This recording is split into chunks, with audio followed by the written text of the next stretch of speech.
movie follows Batman and Robin. While having a hard time keeping their partnership together, they plan to stop Mr. Freeze and Poison Ivy from taking over the world. Batgirl comes along. Warner Brothers made the movie happen. Joel Schumacher returned as the director. Akiva Goldsman returned as the writer.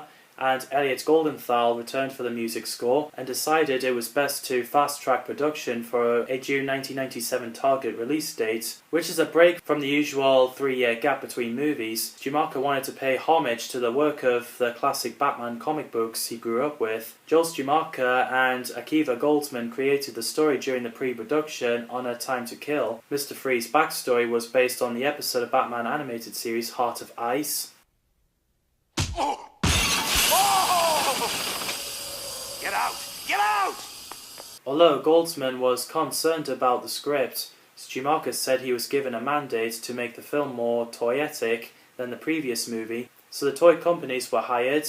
Mr. Freeze blaster was designed by toy manufacturers, which I think it led to a movie being depicted as a 2-hour toy commercial, where every time Batman, Robin and Batgirl changes their suit, it gives people more opportunity to make more toys. Mr. Freeze launches a shivering shockwave, but heat scan Batman's thermal sensors make Freeze sweat, and now the blazing Bathammer lights up the night, ready for the final fight, sending the frozen fiend to a massive meltdown. Batman and Robin, figures and vehicles each sold separately, batteries not included. Bob Kane acted as an official consultant and was heavily involved in the production. He gave input on the film script as well as on set. This is a concept art of the movie. Those cast reprised the role. Chris O'Donnell said the movie was more softer than the previous, and that Batman Forever felt like they're filming a movie, and Batman and Robin felt like they're filming a toy commercials. Batman in this movie is played by George Clooney, brilliant actor, who replaced Val Kilmer. Hi, Freeze. I'm Batman. Sadly, Kilmer didn't get along well with Joel Schumacher, so he decided not to return for another film, also due to working on The Saint. I felt the character was being marginalised in favour of the villains. David Duchovny and William Baldwin were considered for the role, so Warner Brothers executive Bob Daly suggested George Clooney, so he got the part after seeing his performance in From Dusk Till Dawn. Get to Mexico and it's going to be sweet rosemary and 100 proof liquor and rice and beans and none of this shit's going to matter. Joel Schumacher felt that George Clooney brought a real humanity and humour to the piece, and accessibility that Schumacher doesn't think anybody else has been able to offer, and that Clooney really looks like the character from the comics. Schumacher also believed that Clooney could provide a lighter interpretation of the character than Michael Keaton and Val Kilmer. As a consequence of time constraints, the costume department repurposed the costume worn by Val Kilmer in Batman Forever for the third act of the film, adding fully detailed bat nipples and enlarged codpiece of the suit, as well as Robin's, which created a big ridicule and criticisms, ended up as memes, including the opening scene of the shots of bat butts and bat nipples.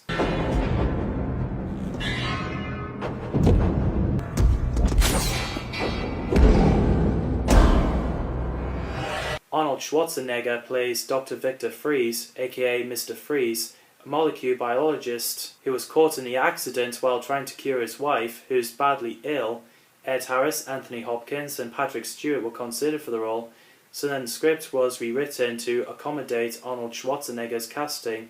Joel Schumacher decided that Mr. Freeze had to be big and strong like he was chiseled out of a glacier, so armourer Terry English made the suit. He estimated that the costume cost some $1.5 million to develop and make. Arnold Schwarzenegger wore a bald cap as he didn't want to shave his head. He wore blue leads in his mouth, had a Cyrillic paint applied. The blue leads had to be wrapped in balloons after battery acid started leaking into Schwarzenegger's mouth. His prosthetic makeup and wardrobe took 6 hours to apply each day. The extensive time spent on Schwarzenegger's costume sufficiently restricted his shooting time, as his contract was limited to 12 work hours a day. This version of Mr. Freeze is known to throw away cool ice puns. I'm afraid that my condition has left me cold to your pleas of mercy.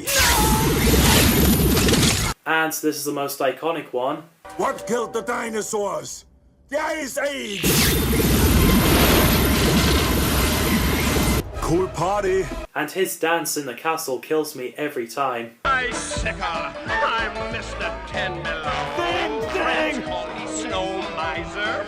Whatever. Uma Thurman plays Dr. Pamela Isley, aka Poison Ivy, a botanist turned eco-terrorist who turns into a supervillain with lips of poisonous after being pushed into potions and chemicals. I'm afraid you'll have to die.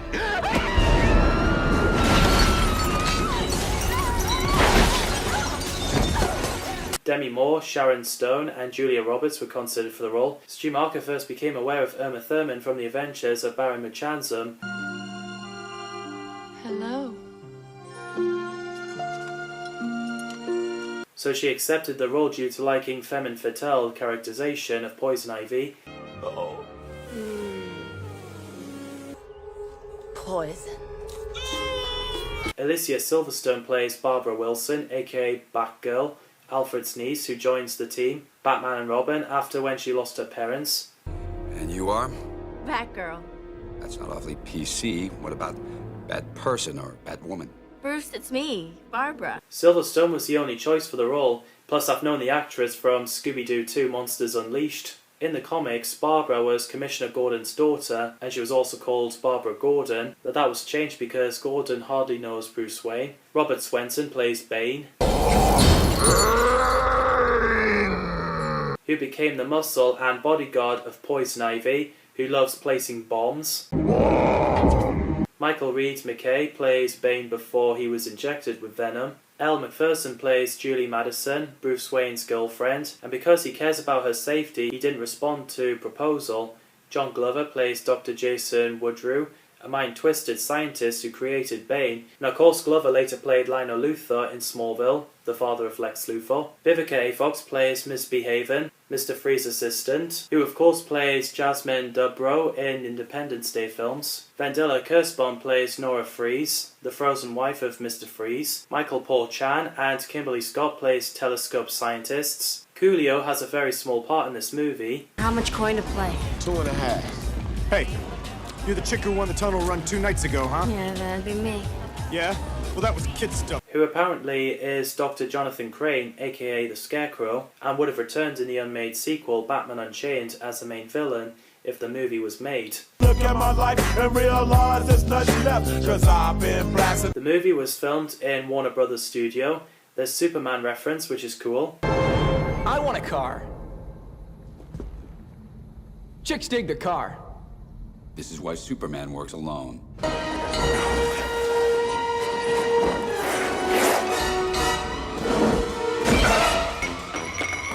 Ice of you to drop in, Batman.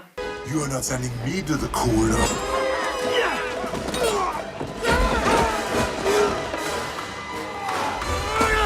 There's some entertaining scenes such as Batman and Robin with roller skates, fighting Mr. Freeze's goons in the Frozen Museum.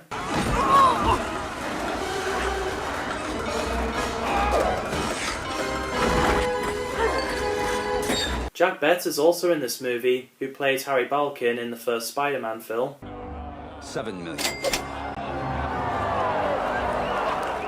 Never leave the cave without it. There's a nod to a previous movie with the title written on back credit card. I love the fact that Mr. Freeze knows his exit cue.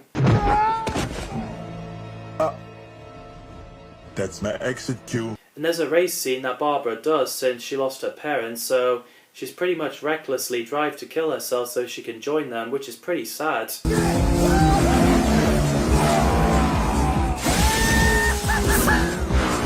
Plus you got Alfred dying, which felt emotional and intense, because I thought he was going to die.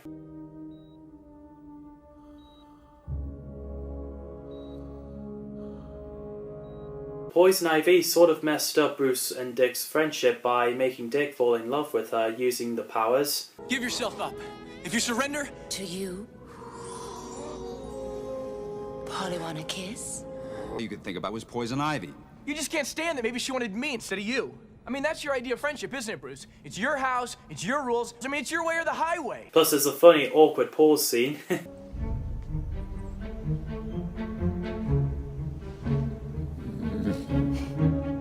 After Batgirl joins, there's changes of suits and stopping the villains. We'll kill her later. We have work to do. Let's kick some ice. Yes. Snowman. Maybe he melted. No. There's a scene where you feel sorry for Mr. Freeze. Come into I didn't kill your wife. As I told Lady Freeze when I pulled her plug, this is a one-woman show. But she's not dead. We found her, restored her. It was lucky for him that his wife is still alive and he can still work on the research, also save Alfred's life. We're going to need a bigger cave. The ending scene looks cool, as I've already mentioned in Batman Forever analysis, with the running towards the camera of silhouette of the characters.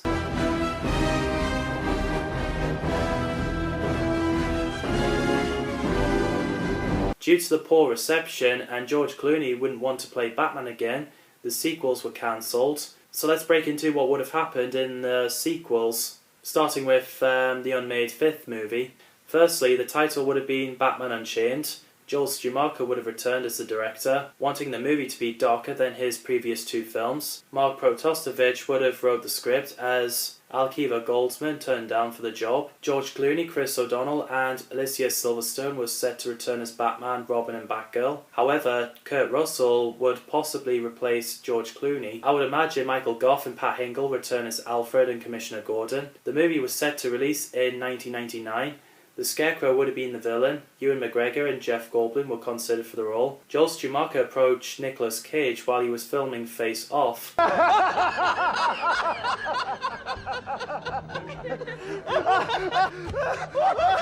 However, Coolio's character in Batman and Robin is confirmed to be Scarecrow, so he would have reprised the role. Jack Nicholson would have returned as the Joker as a hallucination in Batman's mind with Scarecrow's power-fear toxin.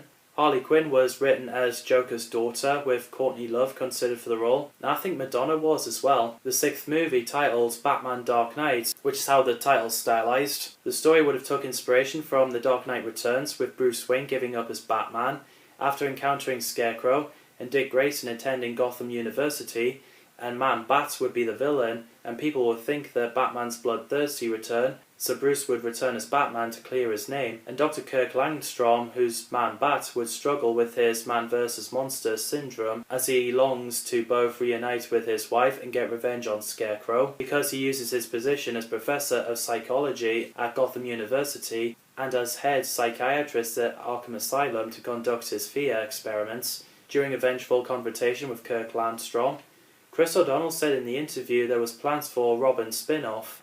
These three movies didn't happen because of negative responses from the fans and critics that gave to Batman and Robin. They picked it as the worst superhero movies ever made. Kevin Feige said Batman and Robin may be the most important comic book film ever made, in that it was so bad that it demanded a new way of doing things and created opportunity to make X-Men and Spider-Man. In a way that respected the source material to a higher degree, and I really felt sorry for everyone working on Batman and Robin, as they had to keep apologising for the movie, especially Joel Schumacher and George Clooney. If I disappointed them in any way, then I really want to apologize, because it wasn't my intention. My intention was just to entertain them. Didn't you apologise to the crowd at Comic-Con for Batman and Robin? I always apologise for Batman. Clooney apologised to Adam West because of the movie. There's some entertaining and funny stuff in this movie, and it gives us Christopher Nolan's Dark Knight trilogy starring Christian Bale, with more heavy-themed and serious tone. I'm Batman. Dave Gibbons, comic book artist, chose to parody the modelled muscle and nipple batsuit designed for the Ozymandias costume in the Watchmen movie. You killed comedian. May he rest in peace. Blake figured it out first. There's a scene in Batman the Brave and the Bold cartoon where Batmite briefly uses his powers to transform Batman's costume into a suit from Schumacher films. Too campy. Too icky. Clooney returned at the end of the Flash movie, 26 years after Batman and Robin. You're not Batman? What's wrong with you?